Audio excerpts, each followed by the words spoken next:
ഈ A B C എന്നത് arithmetic progression സമാന്തര പ്രോഗ്രഷനിലെ മൂന്ന് ടേമുകളായാൽ നമുക്ക് എ ബി സി എ പിയിലായാൽ നമുക്ക് ബി സമം നടുക്കലത്തേത് സമം ഫസ്റ്റും ലാസ്റ്റ് +2 ഇങ്ങനൊരു ഫോർമുല ഉണ്ട്. ഇത് എ ബി സി എ പിയിലെ മൂന്ന് അടുത്തടുത്ത പദങ്ങളായാൽ ബി സമം a+c/2 അത് ക്രോസ് മൾട്ടിപ്ലൈ ചെയ്യുക. a+c = 2b. ഓപ്ഷൻ എ ആണ് ഉത്തരം. എ ബി സി എ പിയിലെ അരിത്തമെറ്റിക് പ്രോഗ്രഷനിലെ മൂന്ന് പദങ്ങളായാൽ ബി സമം a+c/2 നടുക്കലത്തേന്ന് പറയുന്നത് മറ്റേ രണ്ടും കൂട്ടി 2 കൊണ്ട് ഹരിക്കുക. അതായത് ഇത് ക്രോസ് മൾട്ടിപ്ലൈ ചെയ്യുമ്പോൾ 2b = a+c. അതുകൊണ്ട് ഓപ്ഷൻ എ ആണ് ഉത്തരം. ഇനി find the odd one out. നമുക്കിവിടെ നോക്കാം.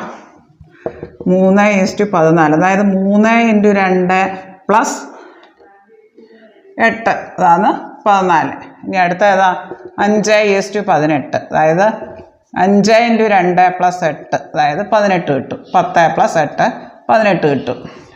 അങ്ങനെ. ഇനി അടുത്തത് നോക്കാം. 8 × 2 + 8 അതായത് 16 + 8 24 കിട്ടും. ആ രീതിയിലാണ് ഈ ശ്രേണി പോയേക്കുന്നത്. ആദ്യത്തെ 3 × 2 + 3ൻ്റെ കൂടെ 2 ഗുണിച്ചു 8 കൂട്ടി, 5ൻ്റെ കൂടെ 2 ഗുണിച്ചു 8 കൂട്ടി, ഇനി 8ൻ്റെ കൂടെ 2 ഗുണിച്ചു 8 കൂട്ടി, 16 8 24. ഇനി 6ൻ്റെ കൂടെ 2 ഗുണിച്ചു 8 കൂട്ടും, 12 8 20 ആയിരുന്നു. അപ്പോൾ ഇതാണ് ഓഡ് വൺ. ഇതാണ് നമ്മുടെ ഉത്തരം. ഇത് മാത്രം വേറിട്ട് നിൽക്കുന്നു. ബാക്കിയെല്ലാം ഈ അംശബന്ധം എങ്ങനെ വന്നേക്കുന്നത്? 3ൻ്റെ കൂടെ 2 ഗുണിച്ചു 8 കൂട്ടി, 5ൻ്റെ കൂടെ 2 ഗുണിച്ചു 8 കൂട്ടി, 10 8, 8ൻ്റെ കൂടെ 2 ഗുണിച്ചു 16 8 24. ഇത് മാത്രം വേറിട്ട് നിൽക്കുന്നു. ഇതാണ് ഓഡ് വൺ. ഒറ്റ